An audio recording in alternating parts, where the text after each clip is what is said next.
1988, sous une chaleur étouffante, j'ai fait mes premiers pas dans une ville dont j'ignorais tout. J'avais 8 ans et les idées flottantes, asphyxiées par un horizon un peu flou. Le cul entre deux chaises, j'ai d'abord gambadé au hasard, cherchant à briser les forteresses du passé hors du brouillard. De tous mes repères de naguère, il ne me restait que des embryons de reconnaissance. Bordeaux était déjà loin derrière, jubilé du départ de trois âmes, sans importance. J'ai ouvert grand les yeux, j'ai saisi tout ce que m'amenait le vent, et bien entendu, je suis tombé amoureux de ce paysage, des terrasses, des gens, ainsi que de tous ces villages pétillants qui enrichissaient la pauvreté culturelle de mes 8 printemps.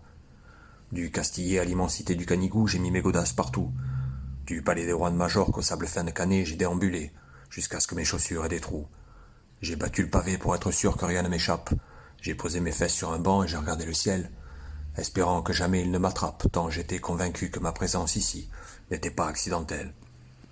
J'ai mis de côté les beautés éphémères et hors de portée pour me focaliser sur la mer, bien moins agitée que ce que j'avais connu quand c'était moi, l'agité. Je n'ai que la poésie pour parler d'elle. Les hystériques ont les décibels, moi j'ai le papier pour lui dire qu'elle est si belle. Je profite de cet héritage cadeau des anciens qui ont fait de cette ville un paradis nourricier pour les historiens.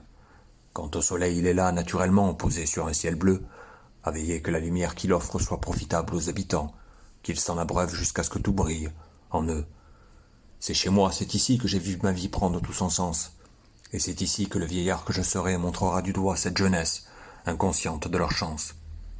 Viendra un jour où ça sera à mon tour de passer le témoin. Il sera grand temps de regarder derrière, me rendre compte à quel point Perpignan m'appartient, moi, son fils, en attendant que la poussière sévisse.